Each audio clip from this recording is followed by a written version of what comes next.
नमस्कार और स्वागत है इस खास चर्चा में। आज हम बात कर रहे हैं स्टेट बैंक ऑफ इंडिया की एक नई पहल पर। नाम है एसबीआई ट्रिब्यूट योजना। हमारे पास इसका ऑफिशियल सर्कुलर भी है। डेट है 23 जुलाई 2025। तो आज हम इसी को समझने की कोशिश करेंगे।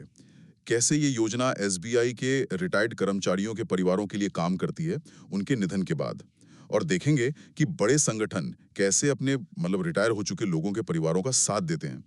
खास बात यह है कि ये सिर्फ पैसों की मदद नहीं है, बल्कि मुश्किल वक्त में एक तरह का मानवीय और भावनात्मक सहारा भी है। तो चलिए शुरू करते हैं। तो सबसे पहले ये एसबीआई ट्रिब्यूट योजना ये है क्या असल में? क्या ये पहले से चल रही किसी स्कीम का हिस्सा है? हाँ, कुछ हद तक कह सकते हैं।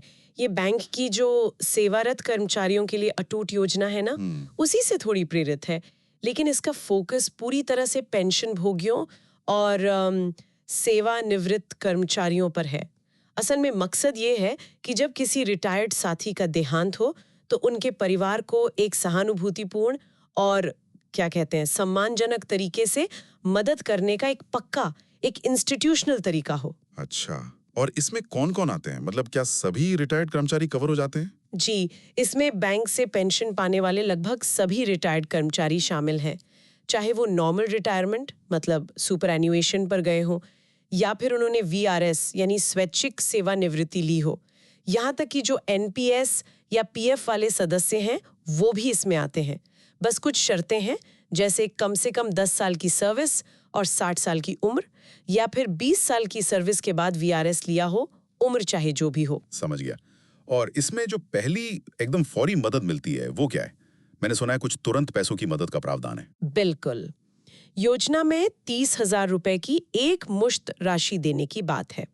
और खास बात यह है कि कोशिश ये की जाएगी कि जैसे ही मृत्यु की सूचना मिले, उसके 72 घंटों के अंदर ये पैसा परिवार को मिल जाए। 72 घंटे? ये तो काफी तेज है। जी हाँ, सर्कुलर में इसे बाकायदा कृतज्ञता और समर्थन का प्रतीक कहा गया है। कृतज्ञता और समर्थन का प्रतीक। ये वाकई मुश्किल समय में एक पहली राहत हो सकती है। अच्छा, ये प्रक्रिया जमीन पर कैसे काम करती है? कौन सी ब्रांच जिम्मेदार होती है? हाँ, इसके लिए एक नोडल शाखा तय की जाती है। ज्यादातर तो ये वही शाखा होती है जहां से पेंशन आती थी, या जो रिटायर्ड व्यक्ति की होम ब्रांच थी। पर अगर मान लीजिए मृत्यु कहीं और हुई है, तो जो सबसे नजदीकी ब्रांच होगी वो ये जिम्मेदारी निभाएगी। ओके। और जहां तक दस्तावेजों की बात है, उसे भी सरल रखने की कोशिश है। जैसे अस्पताल या डॉक्टर का दिया हुआ प्रोविजनल डेथ सर्टिफिकेट, पेंशनर का आईडी कार्ड, और जो फैमिली पेंशनर है या नॉमिनी है, उनका कोई पहचान पत्र। और पेमेंट भुगतान कैसे होता है? उसमें कोई पेचीदगी तो नहीं?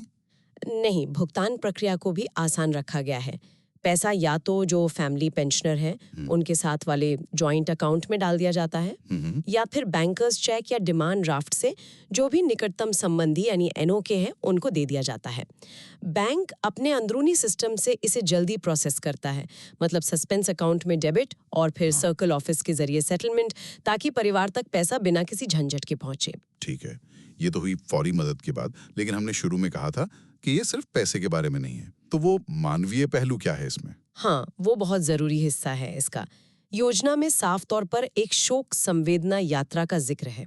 इसमें जो नोडल ब्रांच के हेड होंगे, या मैनेजर एचआर, या कोई और सीनियर अधिकारी, वो पेंशनर्स एसोसिएशन के लोकल प्रतिनिधि के साथ खुद पर्सनली शोक में डूबे परिवार से मिलने जाएंगे। अच्छा, पर्सनली जाते हैं? जी, और साथ ही ब्रांच हेड या कंट्रोलिंग ऑफिस के हेड के साइन किया हुआ एक शोक संवेदना पत्र भी दिया जाता है। और कोशिश ये रहती है कि ये पत्र स्थानीय भाषा में हो। व्यक्तिगत रूप से जाकर मिलना और लोकल भाषा में पत्र देना, ये वाकई एक बहुत ही संवेदनशील कदम लगता है। क्या इसके अलावा प्रक्रियात्मक मदद भी शामिल है? क्योंकि ऐसे समय में कागजी काम करना वो तो बहुत भारी लगता है। हाँ हाँ, बिल्कुल। नोडल शाखा की जिम्मेदारी सिर्फ यहीं तक नहीं है, उन्हें परिवार की कई और जरूरी कामों में भी मदद करनी होती है। जैसे कि फैमिली पेंशन शुरू करवाने के लिए जो एप्लीकेशन देनी होती है, उसमें मदद करना। जो रिटायर्ड व्यक्ति की मेडिक्लेम पॉलिसी थी, आरएएमबीएस, उसे जारी रखवाने में सहायता करना। अगर कोई होम लोन या एचएलएस अकाउंट वगैरह है, तो उसका सेटलमेंट कैसे होगा, उसमें गाइड करना। सेफ डिपॉजिट लॉकर की जो औपचारिकताएं होती हैं, हाँ, वो भी एक बड़ा काम होता है। सहायता करना। पेंशन भोगियों से जुड़ा कोई भी और मामला हो, उसमें मदद करना। लक्ष्य साफ है, बिना किसी रुकावट के सपोर्ट देना और प्रक्रिया का बोझ कम करना। ये तो वाकई काफी व्यापक मदद है। क्या इसके अलावा भी कुछ सोचा गया है? मतलब शायद भविष्य के लिए कुछ और पहलें? हाँ, सर्कुलर में कुछ ऑप्शनल मतलब वैकल्पिक सर्कल लेवल की पहलों का भी सुझाव है, जैसे दिवंगत पेंशन भोगियों की याद में कोई सालाना स्मृति दिवस जैसा कुछ मनाना। अच्छा। या फिर जो पेंशनरों की मीटिंग्स होती हैं, उनमें कभी भावनात्मक या मानसिक स्वास्थ्य पर कोई सेशन रखना, या परिवारों के लिए फाइनेंशियल प्लानिंग पर वर्कशॉप्स करना। ये सब अनिवार्य नहीं है, पर इनको एनकरेज किया गया है। और इस पूरी योजना पर नजर कैसे रखी जाएगी? मतलब इसकी मॉनिटरिंग कैसे होगी? कॉर्पोरेट सेंटर को हर तिमाही मतलब क्वार्टरली रिपोर्ट भेजी जाएगी इसकी।